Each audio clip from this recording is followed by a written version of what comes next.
कृष्णलाल गोजा श्रेष्ठको श्रद्धाञ्जली सभाका सभाध्यक्ष मध्यपुर थिमी नगर पार्टीका अध्यक्ष तथा नगरपालिकाका उपप्रमुख विजय कृष्ण श्रेष्ठजी, कार्यक्रममा विशेष अतिथिका रूपमा उपस्थित हाम्रो पार्टी केन्द्रका उपाध्यक्ष सचिव लगायत केन्द्रीय समितिका स्थायी समितिका सबै सहयोगका कमरेडहरू र यो श्रद्धाञ्जली सभामा उपस्थित सबै कमरेडहरू र मित्रहरू, सबभन्दा पहिला त म पनि हाम्रो पार्टी केन्द्रका आदरणीय सल्लाहकार कृष्णलाल गोजा श्रेष्ठ प्रति पार्टी केन्द्रीय समितिको तर्फबाट र मेरो आफ्नो व्यक्तिगत तर्फबाट पनि हार्दिक श्रद्धाञ्जली व्यक्त गर्न चाहन्छु र सबै शोक सन्तप्त परिवारजनप्रति पार्टीको तर्फबाट र यहाँको भक्तपुर पार्टीका सबै साथीहरू जो पनि शोक सन्तप्त हुनुहुन्छ उहाँहरू सबैप्रति हार्दिक संवेदना व्यक्त गर्न चाहन्छु। कमरेड कृष्णलाल गोजा श्रेष्ठको बारेमा उहाँको भाइदेखि अनि दिलीप प्रजापतिदेखि अहिले भर्खरै कमरेड शशि श्रेष्ठसम्म आउँदा जे जति कुरा उहाँले राख्नुभयो मलाई लाग्छ मलाई भन्दा अलि धेरै र अलि नजिकबाट कृष्णलाललाई उहाँहरूले बुझ्नु भएको, चिन्नु भएको, अनुभूत गर्नु भएको हुनाले उहाँहरूको भन्दा राम्रोसँग मैले कृष्णलालजीको बारे भन्न सक्दिनँ। मैले खालि उहाँलाई स्मरण गर्दा, उहाँलाई श्रद्धा व्यक्त गर्दा पार्टीका आन्तरिक कार्यक्रमहरूमा या आन्दोलनका सार्वजनिक कार्यक्रममा जहाँ पनि मैले कृष्णलालजीलाई देख्थेँ मैले र उहाँ प्रत्येक कार्यक्रममा बडो अनुशासित रूपमा एउटा इमानदार र निष्ठावान कम्युनिस्टका रूपमा उपस्थित भएको मैले अनुभूत गर्थेँ। भक्तपुरको टिममा आएपछि मेरो आँखा कृष्णलालजी आउनुभयो कि आउनु भएको छैन भनेर उहाँलाई हेर्न पुग्थ्यो, किनकि उहाँको उपस्थिति आफै भक्तपुरको मध्यपुर थिमीको एउटा पहिचान जस्तो, कृष्णलाल गोजा श्रेष्ठ आफै एउटा पहिचानको अभिव्यक्ति जस्तो मैले महसुस गर्थेँ। पार्टीका आन्तरिक कार्यक्रममा पनि र आन्दोलनका सार्वजनिक कार्यक्रमहरूमा पनि उहाँको उपस्थिति, सक्रियता सबैमा एउटा इमानदार कम्युनिस्टको छवि व्यक्त भएको मैले महसुस गर्थेँ। एउटा निष्ठावान कम्युनिस्टको छवि व्यक्त भएको मैले महसुस गर्थेँ। जब मैले उहाँको अचानक अवसान भएको कुरा सुने, साँच्चै हामी सबैलाई र मलाई पनि त्यो छवि, एउटा कम्युनिस्ट, इमानदार कम्युनिस्टको छवि, निष्ठावान कम्युनिस्टको छवि भएको हामी सबैको पनि आदरणीय एउटा अभिभावकको अवसानको महसुस भयो। र अहिले यो श्रद्धाञ्जली सभामा तपाईहरू जुन संवेदनाको साथ, जुन गम्भीरता र जिम्मेवारीका साथ सबै नेता कार्यकर्ताहरू र समर्थक यहाँ उपस्थित हुनुभएको छ, यसले पनि के व्यक्त गरेको छ भने कमरेड कृष्णलाल श्रेष्ठ आफै तपाईँ हामी सबैको निम्ति आदर्श पात्रको रूपमा हुनुहुन्थ्यो। उहाँ पार्टी आन्दोलनमा या समाज सेवामा या अप्ठ्यारोमा परेका कमरेडहरूको दुःख कष्टमा उहाँले गर्ने गरेको सहयोग तपाईँ हामी सबैले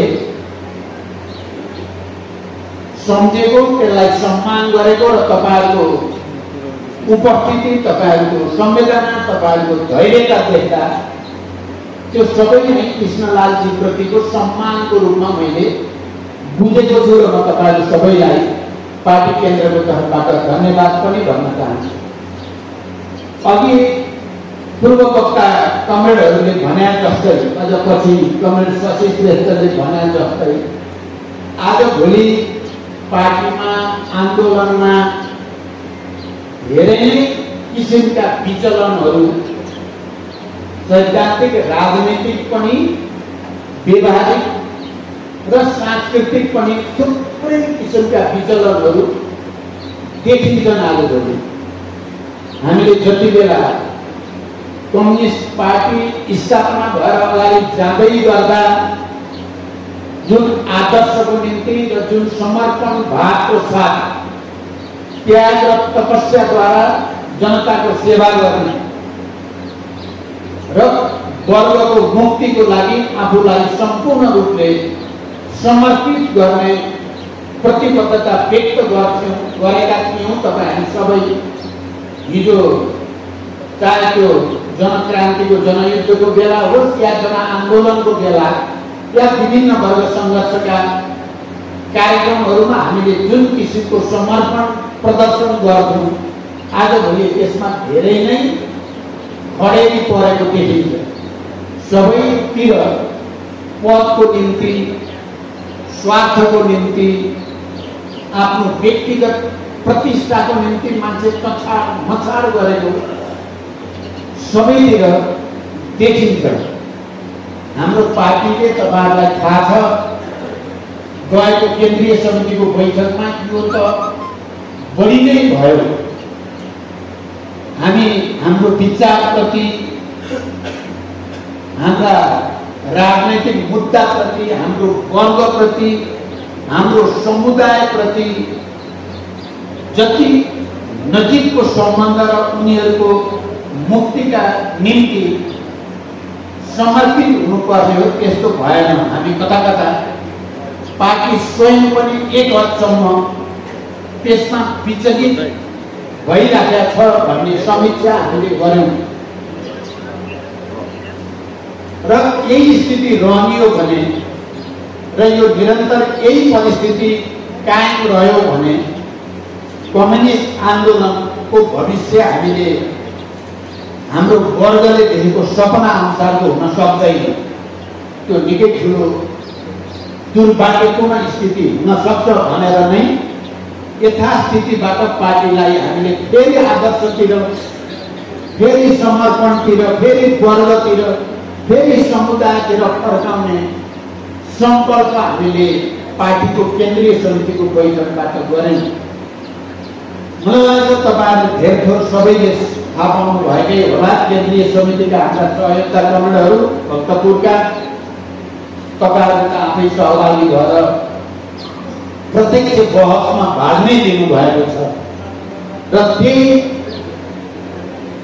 सामूहिक प्रतिबद्धताकै कारण अहिले हाम्रो पार्टी फेरि एकचोटि आफ्नो विचार र सिद्धान्तप्रति निष्ठावान हुने प्रक्रियातिर, आफ्नो वर्ग र समुदायसँगको सम्बन्धलाई घनिष्ठ र सुमधुर बनाउने प्रक्रियातिर, हिजो जनक्रान्तिमा, जनयुद्ध, जनआन्दोलनमा त्याग र बलिदान गर्ने तमाम शहीद परिवार, बेपत्ता योद्धाका परिवार, घाइते अपाङ्ग, जेल मेल भोगेका हाम्रा कमरेडहरू र तिनका परिवारसँग घनिष्ठ सम्बन्ध कायम गर्ने, उनीहरूका पीडा सुन्ने र पार्टीको तर्फबाट के कति राहत उपलब्ध गराउन सकिन्छ त्यतापट्टि गर्ने भनेर संकल्प गर्यौं। मैले अहिले लामो व्याख्या गर्ने समय छैन, अर्को एउटा कार्यक्रममा जाने समय मेरो बिति नै सकेको छ।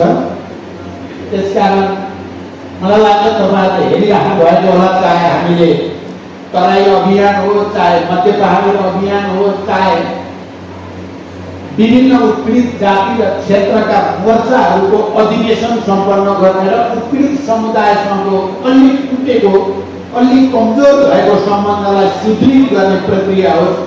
तपाईहरुले अहिले त्यसैभरि सर्वत्र अगाडि बढेको देखिराख्नु भएकै छ। काठमाडौँ उपत्यकामा पनि हामीले नेवार समुदायको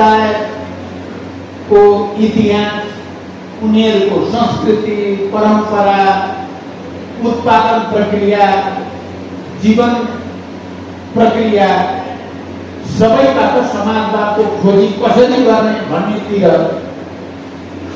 मलाई लाग्छ तपाईहरुमध्ये कहीँ पनि हाम्रो एउटा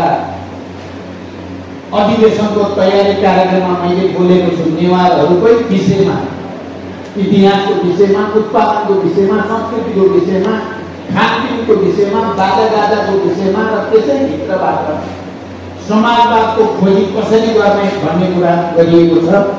यहाँ मात्रै होइन, तपाईले देख्नुभएको छ तामाङहरूको या गुरुङहरूको या थारूहरूको या राई लिम्बूको या मगरहरूको, अहिले मधेसीको तपाईले अस्ति भर्खरै देख्नुभयो राजवंशी, मेचे, कोचे, सन्थाल, हिमाल यी सबैको पनि अधिवेशन अहिले देशभरि चलेको छ र त्यसले एउटा नयाँ रूपान्तरण फेरि एकचोटि समाजवादी क्रान्तिको तयारीतिर अगाडि बढ्न पार्टीलाई नेतृत्व गरिरहेको स्थिति छ। आज कमरेड कृष्णलाल श्रेष्ठको श्रद्धाञ्जलीको कुरा गर्दा म पार्टी केन्द्रीय समितिको अध्यक्षको हैसियतले पार्टीले अहिले आफैलाई फेरि जनतातिर, फेरि वर्गतिर, फेरि समुदायतिर, फेरि विचार र राजनीतिक मुद्दातिर फर्काउन गरेको सङ्कल्प र त्यसको निम्ति चलाएका अभियानहरूलाई गहिरो गरी बुझ्नु आवश्यक छ र कमरेड कृष्णलालको साधकी तपाईहरुले भने अनुसार उहाँको इमानदारीता, निष्ठा, व्यवहार कुशलता यो सबै हाम्रो रूपान्तरणको निम्ति एउटा राम्रो ऊर्जा कमरेड कृष्णलाल श्रेष्ठको जीवन हामी सबैको निम्ति प्रेरणा हुन सक्छ। हामी सबैको निम्ति यो अहिले पार्टीले सुरु गरेको अभियानको निम्ति एउटा प्रेरणादायी आदर्श हुन सक्छ। हामी सबैले यदि सक्छौँ नै अहिले पार्टी केन्द्रले आफैलाई रूपान्तरणको निम्ति गरेका सङ्कल्पहरू र कमरेड कृष्णलाल जस्ता कमरेडहरूको जीवनचर्याबाट सिक्यौँ भने हामी समाजवादी क्रान्तिको तयारीमा पक्कै पनि सफल हुनेछौँ। यस अर्थमा हामीले यो श्रद्धाञ्जली सभालाई भक्तपुरको लागि, मध्यपुर थिमीको लागि मात्रै होइन, सिधै पार्टीको लागि पनि एउटा आदर्शतिर, निष्ठातिर, क्रान्तिप्रति निरन्तर लागिरहने, कुनै व्यक्तिगत स्वार्थ, पद या प्रतिष्ठाको निम्ति तछाड मछाड गर्ने होइन, जनताको सेवाको निम्ति र समाजवादी क्रान्तिको निम्ति समर्पित हुने हामी सबैले सङ्कल्प गर्नुपर्छ भन्ने लाग्छ। कमरेड कृष्णलाल त सफल भएर जानुभयो। उहाँ साँच्चै भनियो भने उहाँ सफल जीवन बाँच्नु भयो, किनकि उहाँ कुनै विचलन र दाग नभइकन, दाग नलागिकन जानुभयो।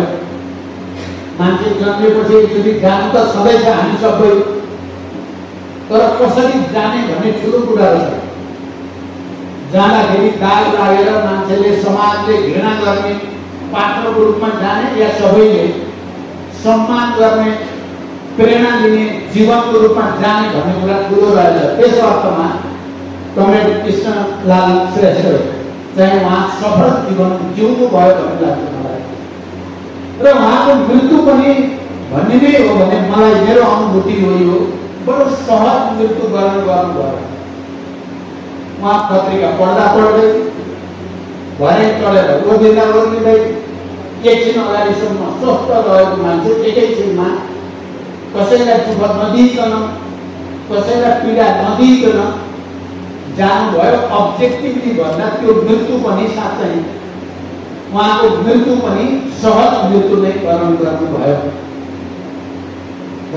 यो मृत्यु त फेरि मान्छेको हातमा र बसमा हुने कुरा होइन, तर जीवन कसरी जिउने भन्ने कुरा त तपाईँ हाम्रो हातमा हुन्छ। अहिले हामीले आफूलाई कतापट्टि लैजाने भन्ने हामीले गर्न सक्छौँ। त्यसकारण म उहाँको जीवनबाट, उहाँको जीवनीबाट, उहाँको कर्मबाट सिक्ने र अहिले पार्टीलाई फेरि एकचोटि समाजवादको यात्राको नेतृत्व गर्ने पार्टीको रूपमा अगाडि बढाउने संकल्पमा हामी सबैले अझ पनि प्रतिबद्धता व्यक्त गर्नु आवश्यक छ भन्ने कुरा राख्दै र फेरि कृष्णलालजी प्रति श्रद्धाञ्जली व्यक्त गर्दै बिदा हुन्छु। धन्यवाद।